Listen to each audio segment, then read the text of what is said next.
Siifin dhufa biyya sanis yeroo gabaabaa keessatti sirra raasa. Hirmaa daffaaka intala Oromoo jeeftee wallisaa Oromootiin aan jettaa. Deewwali ilmaan haadha raa'u.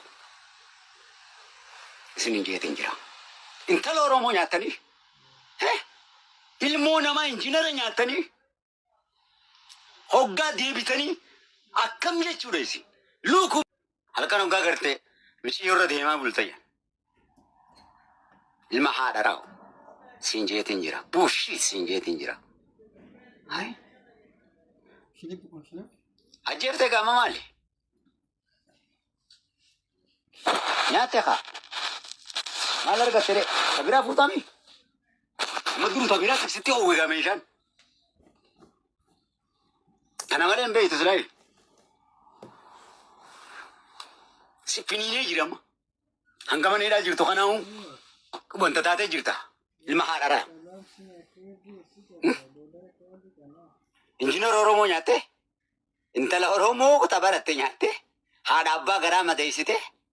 Huccuu gurraacha kaayyattee deemta. Gurraacha haadha raa'u. Anatti siin jee. Ana jalqabiir martuu siin jee. Hirmaa daffaa kalla siin jeetin jira. Biich siin jeetin jira. Puu siin jeetin jira. Oonuu mishii yookaan kenneen nyaatteef. Haadha manaa godhattee si fakkaate hirmaa daffaa kaa. Mishii oonama mana galfatte. Siifin dhufa biyya sanis yeroo gabaabaa keessatti sirra raasa. Hirmaa daffaa kaa intala Oromoo jeeftee wallisaa Oromootiin aan jettaa. Haadha raa'u. Waliin kaati wallisaa Oromoo siin ijoolleen ilmaan haadha raa'u waliin. Hattoota. Cubbuu. Siifi isaan akkas jaanillee waliin ilmaan haadha raa'u. Isin hin jeetin jira. Intala Oromoo nyaatanii? Ilmoo namaa injiinara nyaatanii? Hoggaa deebitanii akkam jechuudha isin. Luuku uummata Oromoo laalime. Laalaa uummata Oromoo dubbii tana gaxa. Maali isin? Uummata Oromoo. Namni sitti fakkaate. Haadhatu ijee dhalee barboo. Abbaatu barboo. Qoraan itti baadhachaa barsiisee barboo. Ta lubbuu sibiilaashitti dhabteetu. Mirroo mee horaa. Maal dubbata? Ana wallisaanii kamoommi. Kootu dubbadhu na wajjin. Ilma haadha raa'u.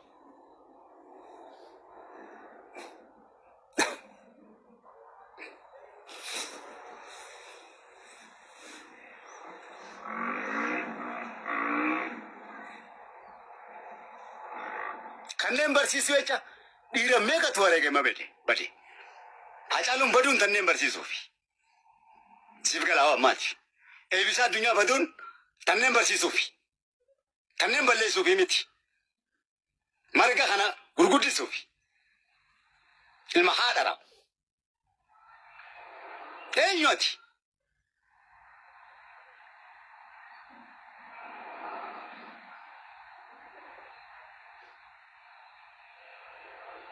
Kan injiinar Oromoo nyaate.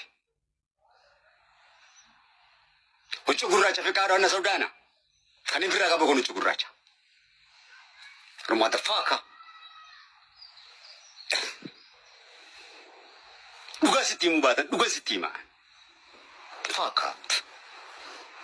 Si kamaasaa. Eenyuati?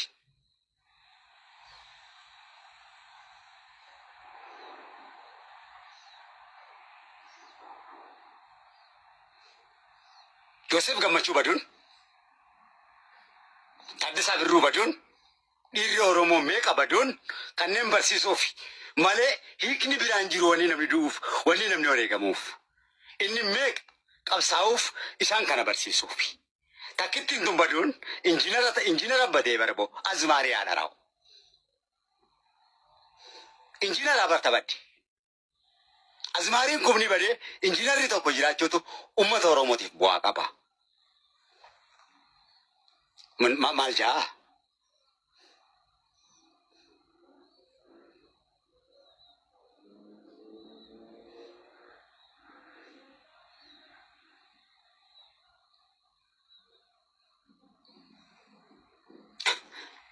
inuma hoo as keessatti gosummaa fiddaa.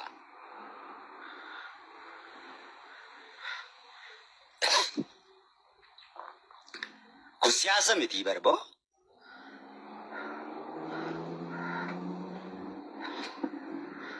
Nuundi gosa siitii barboo.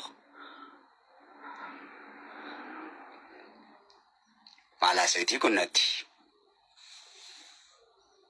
Hai. Irra dibaa. Waamee ka eegame. Irra dibaa oolu. Maal jechuun?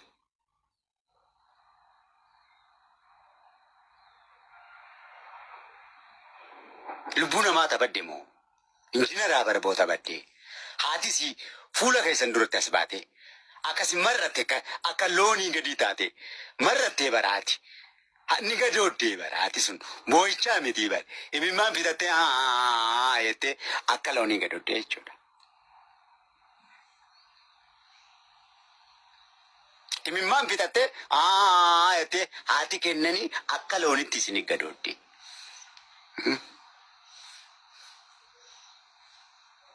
Akkam dubbataa uummanni kun? Maal dubbatan? Ibiddatu samii isinitti roobaa isin. Cubbuudha wanni dalagame.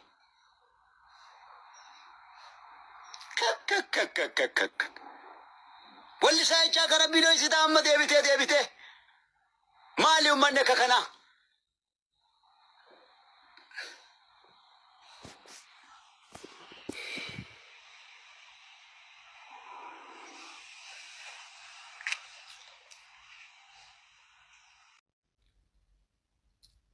Obboleettii keenya kennanii addunyaa gamoo shanaffaarraa of darbattee yaada jaamuutu kaayame. Kennanii addunyaa haadha manaa artist Andu'aalem Gosaati. Gadduudhaaf yoo ta'e uummanni Oromoo Musliimaatis lubbuu kichuun talasaa, kan waaqeffataattis lubbuu kichuun talasaa, kan kiristaanaatis lubbuu kichuun talasaa, hawwanii manguddoon dargaggoo fi shamarran Oromoo gaddinni irra onnee keenya cabeera obboleettii keenya dhabuu irratti. Kun keeyyata tokko. Mucaan kun ajjeefamtee gamoo sanirraa darbatamte moo? Tokko kan ifoomuu qabu.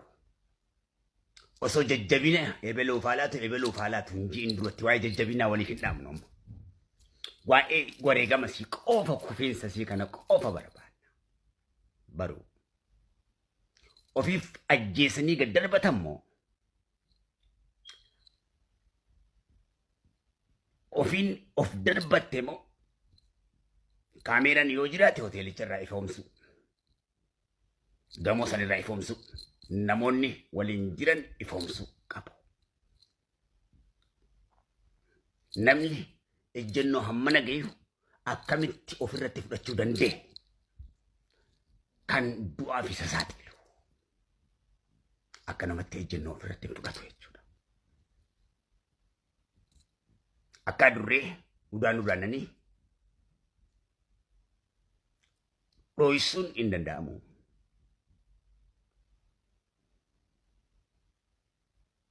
Qorannoon cimaan irratti gaggeeffama. Hundi ni to'atama. Seeraa fi heeraan ni qoratama. Ifoomeeti dhugooma.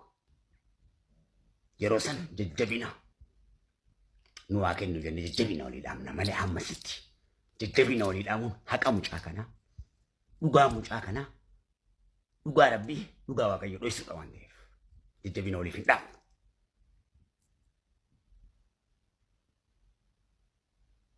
Maalirratti mucaan kun lubbuun isii kana ta'uu danda'e. Ejjennoo hammana gahu maalirratti ofirra fudhachuu dandeesse. Kana ifoomsuudha qaba. Abbaan ifoomsuu qabu. Uummata Oromootiif lubbuun talan Oromoodha.